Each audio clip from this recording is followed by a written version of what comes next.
Ayan na. Oh, kanya-kanya na 'yan na bigay ng kanilang mga mga opinyon.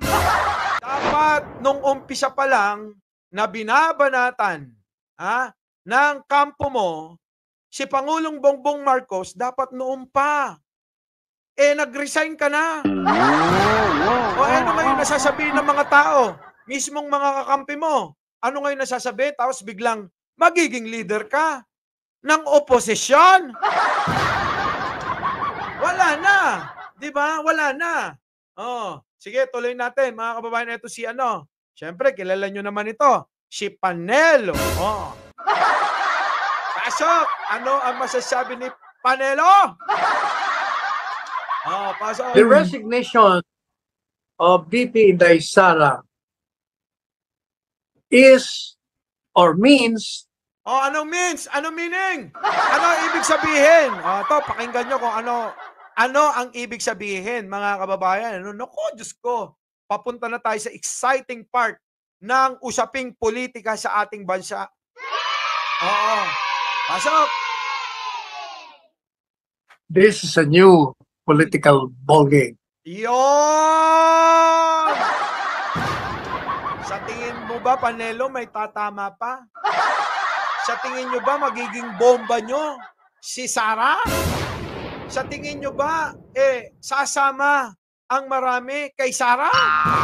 Sa tingin nyo ba pag si Sara ang nanawagan ng rally, maraming sasama?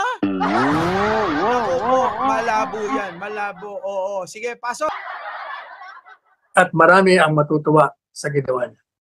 Marami sa mga support. Marami ang matutuwa. Abay, sobrang dami talaga. Diba? Sobrang dami. At taong bayan natutuwa Supporters ng Duterte ang nagbibigay na ng kanilang mga payag kung bakit hindi pa siya umalis sa kabinete. Yun ang kasagutan niya, umalis na. Matagal na. If you're reading social media comments, marami nang nagtatanong bakit hindi pa siya umalis. Hindi, marami na hong nananawagan na na mag-resign na siya. Maraming nananawagan, mga boss, na mag-resign na siya. Oo, yun yung totoo dyan.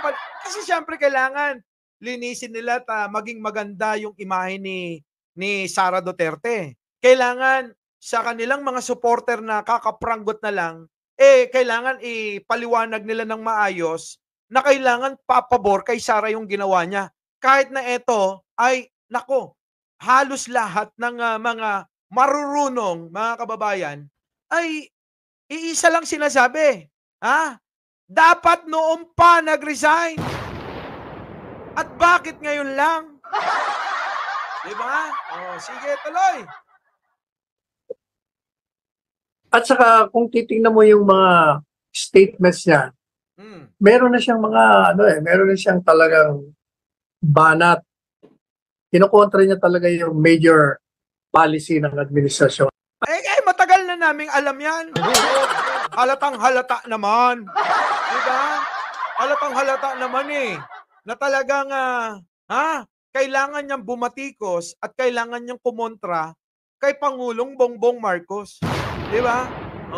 Pasok! Ang tingin ko, isa pa sa dahilan ng kanyang pagbibitiw. Hindi umiimik si Presidente Marcos Jr. sa panahon na binabati ko siya ng mga kaalyado ni Presidente Marcos Jr. Mali ka dyan. Oo. Tignan nyo, ang galing nila manliko no? Alam nyo mga kababayan, ganito lang yan. Yung sinasabi ni Panelo na dahil kay Pangulong Bongbong Marcos, mali yun. Kailangan nilang magbitiw ni Sara sa administrasyon ni Pangulong Bongbong Marcos para makabatikos ng tuloy-tuloy. Kasi pigil na pigil si Sara. Kasi iniingatan niya pa kunyari yung kanyang bilang DepEd Secretary. Oo nga naman. 'Di ba? Ikaw ay membro ng gabinete ni Pangulong Bongbong Marcos. Tapos babanat-banatan mo. Teka muna, papangit ang imahe mo. Kaya lang, minsan talaga, yung pambabatikos niya at pangkontra niya kay Pangulong Bongbong Marcos napapansin ng taong bayan. Na bakit ganyan, di ba? O, pigil na pigil pa yon mga kababayan. Pigil na pigil pa yon. So ngayon, mga kababayan, eto na. So sabi ko nga kanina sa live natin, ng maaga, no? Sa susunod na mga araw, linggo, buwan, makikita nyo na yan. Sa ibabaw ng entablado at nangunguna na bumatikos kay Pangulong Bongbong Marcos. At syempre, asahan nyo na hindi maganda ang sasabihin yan labang kay Pangulong Bongbong Marcos. Diba? Asahan na natin yan. Hindi magiging maganda ang sasabihin yan. Ang lalabas sa bunganga ni Sara labang kay Pangulong Bongbong Marcos. Asahan na natin yan. Diba? Yun. Arnold Lopez, pakibati mo naman yung mga nanonood nating mga kasama. Oo, ha? O, diba? Ngayon, mga kababayan, meron na bang Lenny 2.0? Meron na bang susunod? Kay Lenny? Sa bagay si Lenny nung panahon na yon, ano? Anong ginawa nila kay Lenny? 'Di ba? Ginawa nilang parang dekorasyon lang. Parang mema lang na meron tayong vice presidente. Ngayon, mga kababayan, sa tingin nyo, ganon ang gagawin ni Pangulong Bongbong Marcos sa kanya? Tingin ko hindi. Kasi si Pangulong Bongbong Marcos, sobrang bait. Ngayon, eto na yan. Once na bumatikos na si Sara Duterte, hindi si Pangulong Bongbong Marcos ang babatikos. Hindi tulad nung panahon ni Lenny at ni Duterte, na si Duterte mismo ang tumitira kay Lenny Robredo. Ngayon, mga kababayan, hindi. Hindi. Ang titira sa kanya, yung mga supporter ni Pangulong Bongbong Marcos at ng gobyerno. Yan ang makakalaban ni Sara. Hindi si Pangulong Bongbong Marcos. Sana nasusundan nyo ako, no? Oo. Diba? Hindi yun. Hindi mangyayari yun na si Pangulong Bongbong Marcos patulan siya. Malabong mangyari. Oo. Malabo. Sige, tuloy natin to. Gaya ng confidential funds. Ang nagbigay sa kanya noon sa pakiusap niya ay si Presidente Marcos Jr.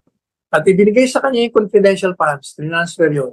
Dahil alam ni Presidente Marcos Jr. na kailangan, pangalawa, dapat lang, at pangatlo, nasa batas yun na pwede. Oo nga, sige Gibe, nasa batas, si Pangulong Bongbong Marcos ang nabigay. Pero mga kababayan, hindi ba dapat iniingatan ni Sara Duterte kung ano man yung mga pondo na binibigay sa kanya, di ba?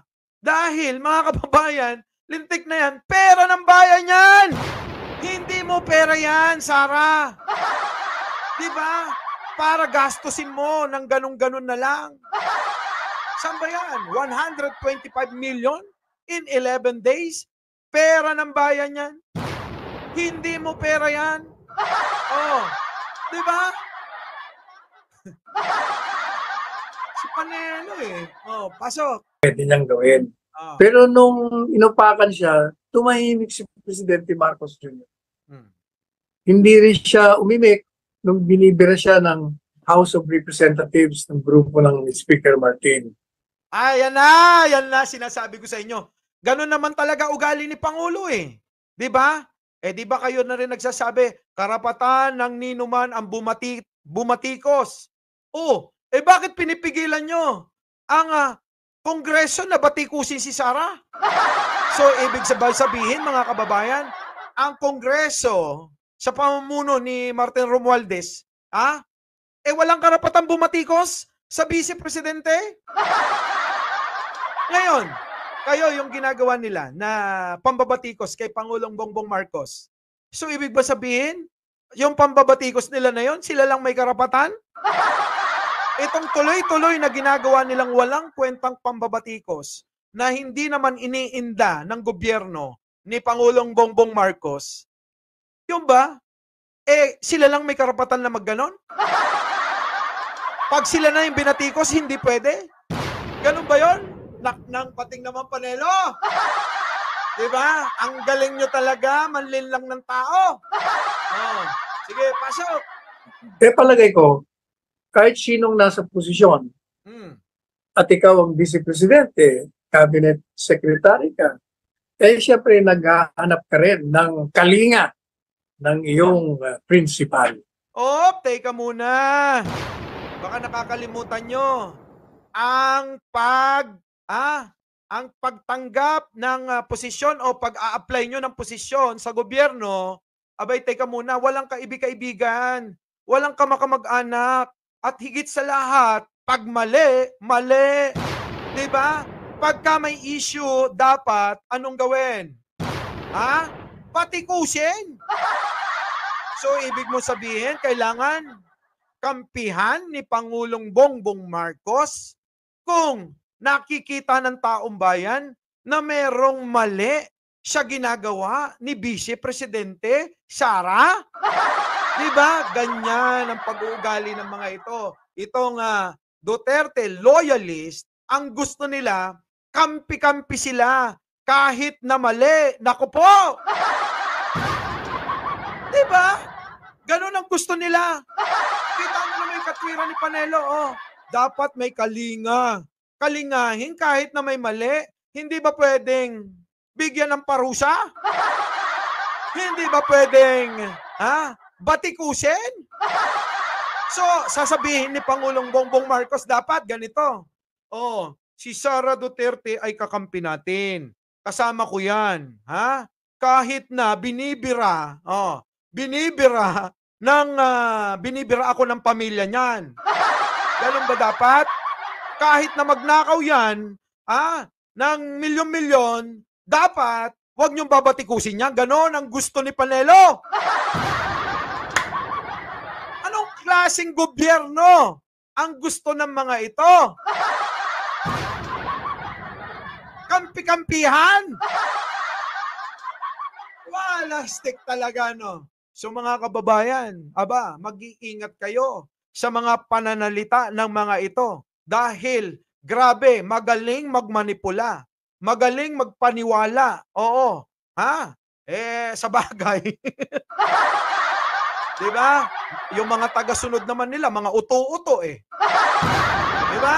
Mga uto-uto, yung mga taga-sunod na mga yan. Hayaan na natin si Panelo.